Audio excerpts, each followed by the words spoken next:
Virginia politics, never a stranger to intrigue, finds itself embroiled in a controversy that's less gentlemanly disagreement and more political dumpster fire. At the heart of it all is John Reid, the state's first openly gay lieutenant governor nominee. Reid, expected to sail through the primaries after his opponent withdrew, found himself battling allegations of maintaining a social media account featuring explicit photos of men. Reid vehemently denies these claims, crying foul and alleging a smear campaign. This scandal, exploding just as early voting began, has thrown the Virginia GOP into disarray, exposing deep fissures within the party and casting a shadow over the upcoming elections. The situation is a PR nightmare, particularly for Governor Glenn Youngkin, a rising star in the GOP and potential presidential hopeful. The scandal threatens to derail his carefully crafted image and could alienate both social conservatives and moderate voters. With control of the state legislature hanging in the balance, the stakes couldn't be higher. The coming months will reveal whether this controversy will be a blip on the radar or a harbinger of a larger storm engulfing the Virginia GOP.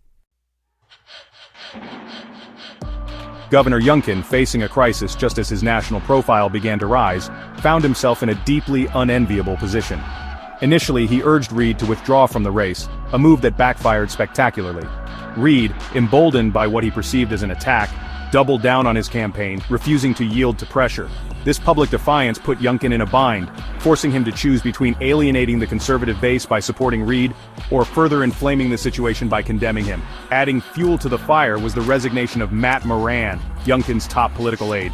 Moran, accused of pressuring Reid to step down, vehemently denied the allegations but ultimately fell on his sword, sacrificing himself in a bid to quell the growing storm.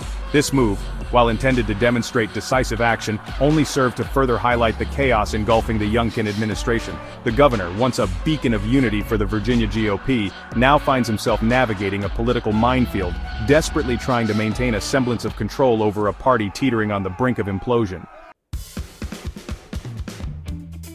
John Reid, thrust into the center of a maelstrom, has responded to the allegations with a mix of defiance and strategic maneuvering. Refusing to bow to pressure from within his own party, he has instead gone on the offensive, portraying himself as a victim of a homophobic smear campaign orchestrated by shadowy political operatives threatened by his candidacy. This narrative, playing on themes of outsider status and establishment hypocrisy, has resonated with a segment of the Republican base, particularly those disillusioned with what they see as the party's traditional elite. Reid's campaign has skillfully leveraged this narrative, organizing rallies and appearing on conservative media outlets to denounce the allegations and paint himself as a fighter for conservative values. This strategy has been surprisingly effective, garnering him support from unexpected quarters. Local GOP leaders, sensing the shifting tides and recognizing Reid's growing popularity, have begun openly fundraising for him, further solidifying his position as a force to be reckoned with. Whether this grassroots support will be enough to overcome the scandal and propel him to victory in November remains to be seen. The Reid controversy has ripped open a festering wound within the Virginia GOP, exposing a deep ideological chasm between the party's establishment wing and its increasingly vocal populist base. On one side stand establishment figures like Youngkin, who, while espousing conservative values, prioritize electability and pragmatism over ideological purity. For them, Reid's candidacy, already fraught with challenges given his sexual orientation, has become a liability, threatening to alienate moderate voters and jeopardize the party's chances in the upcoming elections.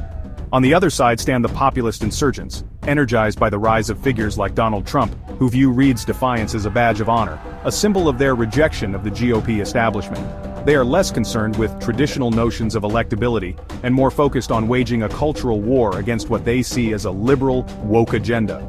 This faction, emboldened by Reid's defiance and fueled by a potent mix of social media activism and talk radio outrage, has become a powerful force within the Virginia GOP, one that establishment figures can no longer afford to ignore.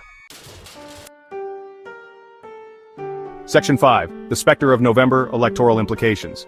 The timing of the Reid controversy couldn't be worse for the Virginia GOP. With crucial state legislative elections looming in November, the party finds itself mired in internal strife, its message muddled, and its base divided.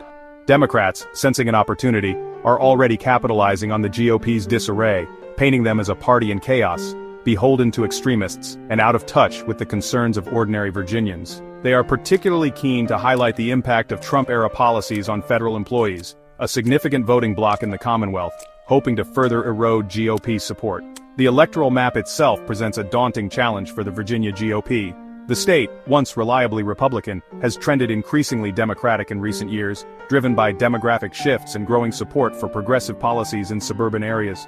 The Reid controversy threatens to accelerate this trend, mobilizing Democratic voters and potentially swaying undecided independents repelled by the GOP's internal squabbles. Whether Republicans can overcome these challenges and hold on to their legislative majorities remains to be seen, but one thing is certain: the stakes for the Virginia GOP in November are now higher than ever. Section 6. Youngkin's Dilemma: Navigating a Fractured Base. The Reid controversy has presented Governor Youngkin with a seemingly impossible dilemma, forcing him to walk a political tightrope between placating his party's base without alienating moderate voters crucial to his own political future. On one hand, he risks alienating the social conservatives who make up a significant portion of the GOP base if he is seen as too supportive of Reid. These voters, already skeptical of Youngkin's more moderate stances on issues like abortion and education, could be driven away by any perceived tolerance of what they view as morally unacceptable behavior. On the other hand, outright condemnation of Reid could alienate moderate and independent voters, many of whom are turned off by the GOP's increasingly strident tone on social issues. These voters, crucial to Youngkin's victory in 2021, could be driven into the arms of the Democrats if they perceive the GOP as intolerant and out of touch. This delicate balancing act has forced Youngkin to adopt a strategy of calculated ambiguity, offering carefully worded statements that condemn the alleged behavior without explicitly condemning Reid himself. This approach, while perhaps politically expedient in the short term, does little to address the underlying divisions within the GOP and could ultimately prove unsustainable as the election draws closer. Section 7. A microcosm of a larger struggle: populism versus traditionalism. The John Reid controversy is more than just a salacious political scandal. It is a microcosm of a larger struggle playing out within the Republican Party nationwide. On one side stands the party's traditional establishment, embodied by figures like Mitt Romney and Liz Cheney, who prioritize fiscal conservatism, free trade, and a strong national defense. They view social issues as largely settled and are wary of the populist wing's embrace of cultural warfare, fearing it alienates moderate voters and undermines the party's broader appeal. On the other side stands the ascendant populist wing, energized by Donald Trump's presidency, and fueled by a potent mix of economic anxiety, cultural resentment, and distrust of institutions. Figures like Marjorie Taylor Greene and Matt Gaetz represent this faction, prioritizing a combative, own-the-libs approach over traditional notions of decorum and bipartisanship. The Reid controversy has exposed the fault lines between these two factions, with the establishment wing struggling to contain the populist surge, while the populists, emboldened by their growing influence, are increasingly willing to challenge the party's traditional power structures. Section 8. Earl Sears walks a tightrope: balancing unity and social conservatism. Winsome Earl Sears, the presumptive GOP gubernatorial nominee and the first woman of color to hold statewide office in Virginia, finds herself in a particularly precarious position. On the one hand, she is acutely aware of the need to project an image of unity and avoid alienating any segment of the Republican base as she seeks to unify the party behind her candidacy. Her calls for the GOP to focus on winning in November and her efforts to steer the conversation away from the controversy reflect this delicate balancing act. However, Earl Sears' own socially conservative views complicate this balancing act. Her past opposition to same-sex marriage, a position at odds with the growing acceptance of LGBTQ+ rights within the electorate, underscores the challenge she faces in appealing to both the party's base and the broader electorate.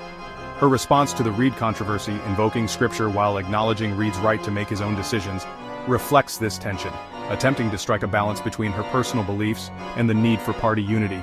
Whether she can successfully navigate this tightrope and emerge as a unifying figure for the Virginia GOP remains to be seen. Section 9. The Road Ahead: Uncertainty and the Future of the Virginia GOP. As the dust settles from the initial shockwaves of the John Reid controversy, the Virginia GOP faces a deeply uncertain future. The party, once a model of unity and electoral success, finds itself riven by internal divisions, its image tarnished, and its electoral prospects uncertain. The outcome of the November elections will likely hinge on the party's ability to bridge the growing chasm between its establishment and populist wings, and to articulate a coherent message that resonates with voters. The stakes are high for Governor Youngkin as well. His handling of the Reid controversy will likely have a significant impact on his political future, both within Virginia and on the national stage. A decisive victory in November, coupled with a deft handling of the Reid situation, could solidify his status as a rising star in the GOP and bolster his chances as a potential presidential contender. However, a poor showing in the elections, particularly if attributed to the party's internal divisions, could damage his reputation and derail his national ambitions. The road ahead for the Virginia GOP is fraught with challenges, but it also presents an opportunity for the party to confront its demons, heal its divisions, and chart a new course for the future.